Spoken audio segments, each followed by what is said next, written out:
प्रभु यीशु मसीह की तारीफ हो, परमेश्वर की स्तुति हो।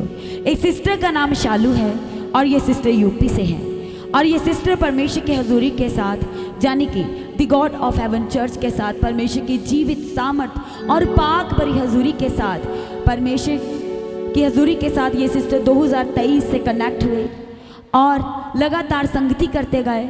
उससे पहले ये सिस्टर बताते हैं कि यीशु नाम को जाने थे, इन्हें पता था कि यीशु नाम जो है वो हमारे जीवनों में बड़े कार्यों को करते हैं। और ये सिस्टर बताते हैं कि उससे पहले इन्हें प्रार्थना करना नहीं आता था, परमेश्वर की हजूरी से कनेक्ट होने से पहले इन्हें प्रार्थना करना नहीं आता था, इन्हें मांगना नहीं आता था, इन्हें वचन को पढ़ना नहीं आता था।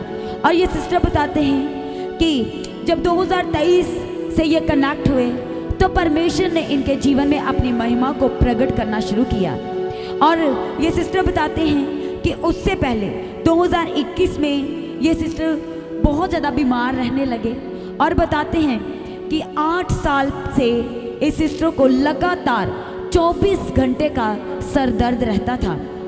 और ये सिस्टर बताते हैं कि इन्होंने उसका बहुत ट्रीटमेंट करवाया, बहुत मेडिसिन ली, डॉक्टर्स चेंज किए, हॉस्पिटल्स चेंज किए, मेडिसिन चेंज किए। और ये सिस्टर बताते हैं कि ज़्यादा से ज़्यादा डॉक्टर जो हैं, जो इनको जब भी ये मेडिकल ट्रीटमेंट के लिए जाते थे तो ज़्यादा से ज़्यादा इस सिस्टर को रेस्ट यानी कि स्लीपिंग पिल्स दिए जाते थे ताकि ये रेस्ट कर पाएँ, ताकि ये सो पाएँ और इनके सर दर्द में कोई भी, ये सिस्टर बताते कि फ़र्क नहीं पड़ रहा था। और ये सिस्टर बताते कि उसके बाद जब इनके सर दर्द बढ़ने लगा, उसके बाद इनके बॉडी में और भी मल्टीपल इश्यूज हेल्थ से रिलेटेड होने लगे।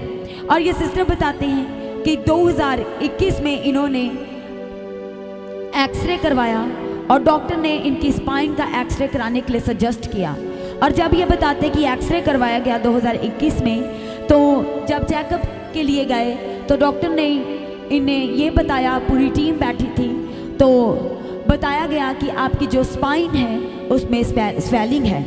और ये सिस्टर बताते हैं कि इसी तरह से इनका फिर दूसरा ट्रीटमेंट शुरू हुआ और ये ट्रीटमेंट इसी तरह से चलता रहा और मेडिसिन लेने से, ट्रीटमेंट कराने से भी कोई असर नहीं हो रहा था। फिर ये सिस्टर बताते हैं कि 2022 में जब इनकी बॉडी के फुल चेकअप हुए तो इनकी बॉडी में कुछ चेकअप में हार्मोनल प्रॉब्लम्स आई, कुछ में इनके यूरिन इन्फेक्शन आया और यानी कि कुल मिला के इस सिस्टर की बॉडी में कहीं ना कहीं मल्टीपल इश्यूज जो थे वो बढ़ते ही चले जा रहे थे और सर दर्द भी एज इट इज़ बना हुआ था। और ये सिस्टर बताते कि 24 घंटे का सर दर्द था, कोई मेडिसिन लेने से कोई असर नहीं हो रहा था, किसी तरह का ट्रीटमेंट करवाने से कोई भी असर नहीं हो रहा था। और ये सिस्टर बताते हैं कि जब इन्होंने 2023 में पास्टर जी की सुबह और शाम की प्रार्थनाओं को सुनना शुरू किया और ये सिस्टर बताते हैं कि तब इन्हें पता चला कि लाइव प्रार्थना भी परमेश्वर की हजूरी द गॉड हेवन चर्च से की जाती है। और ये सिस्टर बताते कि लगातार संगति करते गए और ये सिस्टर बताते कि पास्टर जी ये भी बोलते थे कि संगति करना ज़रूरी है। और ये सिस्टर बताते हैं कि संगति करते थे और तो भी ये सिस्टर बताते कि जब तक प्रार्थना होती थी तब तक इनका जो दर्द था वो ठीक रहता था। और ये सिस्टर बताते कि इन्होंने अपने आसपास में फेलोशिप करना शुरू किया और जब ये सिस्टर बताते कि जाते थे और एक ही दिन आराम रहता था और फिर जब घर आना तो ये सिस्टर बताते कि वो दर्द, वो प्रॉब्लम्स फिर से इनकी बॉडी में शुरू हो जाता था। और ये सिस्टर बताते कि जब 2023 से ये परमेश्वर की हजूरी के साथ कनेक्ट हुए, इन्होंने परमेश्वर की दासी के साथ प्रार्थना करना शुरू किया। और ये सिस्टर बताते कि जैसे जैसे परमेश्वर की दासी प्रार्थना करते गए और इन्हें गाइड किया कि ऐसे आपको अपने मुंह से वर्ड बोलने हैं, आपको ऐसे प्रार्थना करनी है। यदि आज भी आप शर्मिंदगियों में है तो परमेश्वर का वचन कहता है कि वो तेरे श्राप को वो आशीष में बदल देगा। और ये सिस्टर बताते हैं कि इस तरह से ये लगातार पास्टर जी के साथ सुबह शाम और लाइव प्रार्थनाओं में लगातार बने रहे और प्रार्थना करना ये सिस्टर कहते हैं कि नहीं छोड़ा, क्योंकि जब जब ये प्रार्थना सुनते थे ये सिस्टर बताते हैं कि ये इनका जो दर्द था वो अचानक से चला जाता था। और ये सिस्टर बताते हैं कि जब ये लगातार संगति करते रहते थे पास्टर जी की प्रार्थनाओं के द्वारा अपने ही घर में, और ये सिस्टर बताते हैं कि इस तरह से फेलोशिप करते करते लगातार द गॉड हेवन चर्च के साथ संगति करते ऑनलाइन सिर्फ और सिर्फ कलीसिया ऑनलाइन संगति किया।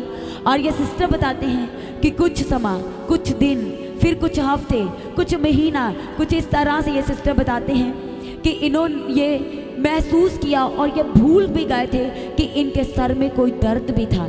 इस तरह से इस सिस्टर को परमेश्वर ने उस 8 साल की कंटिन्यू 2400 घंटे होने वाली दर्द से परमेश्वर ने इस सिस्टर को गॉड हेवन चर्च के साथ कनेक्ट रहने से 2023 में ही परमेश्वर ने छुआ और इस सिस्टर को आज़ाद किया। और ये सिस्टर बताते हैं कि इन्हें आज भी याद नहीं है कि 2023 में ऐसा कौन सा दिन और मंथ था जब वो दर्द चला गया था। और परमेश्वर के साथ संगति करने से, ऑनलाइन बने रहने थे, क्योंकि परमेश्वर का वचन कहता है कि प्रभु के खोजियों को कभी किसी बलि वस्तु की ना तो कमी परमेश्वर रहने देते, ना घटी होने देते हैं, क्योंकि वे हर एक कमी को अपने वचन से पूरी करते चले जाते हैं। और ये सिस्टर ने हर एक मास प्रेयर का हिस्सा बनना।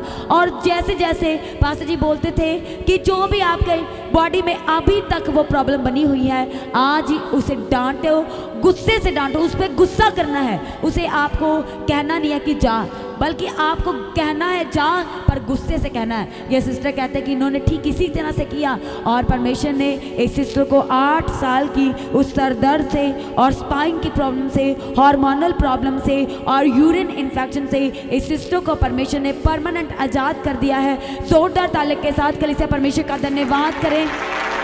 ये सिस्टर बताते हैं कि लगभग 2.5 साल हो गए हैं परमेश्वर ने इन्हें आज़ाद किया है और ये गवाही देने के लिए परमेश्वर की हजूरी में पहुंचे हैं। जोरदार ताली के साथ सारी कलीसिया प्रभु यीशु मसीह का धन्यवाद करें। वो हमारा परमेश्वर जो चंगा करता है, जो अपना वचन भेज के चंगा करता है। और सच में परमेश्वर ने सिस्टर के विश्वास का आदर किया और इन्हें चंगा किया और गवाही के साथ खड़ा किया। इस अद्भुत और बड़ी गवाही के लिए सारी कलीसिया मिल के प्रभु यीशु मसीह का धन्यवाद करेंगे।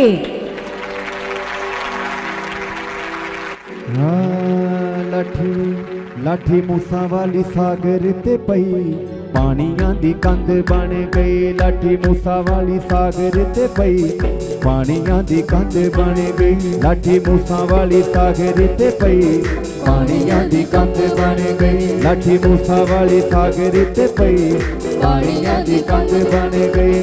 कंध बन गई, ओ पानियां दी कंध बन गई। कंध बन गई, ओ पानियां दी कंध बन गई। कंध बन गई, ओ सागर दी कंध बन गई। कंध बन गई, ओ पानियां दी कंध बन गई। लाठी मूसा वाली सागर ते पई, पानियां दी कंध बन गई। लाठी मूसा वाली सागर ते पई, पानियां दी कंध बन गई। कंध बन गई, ओ पानियां दी कंध बन गई। कंध बन गई, ओ पानियां दी कंध बन गई। हाँ, कंध बन गई, ओ पानियां दी कंध बन गई। कंध बन गई, ओ पानियां दी कंध बन गई।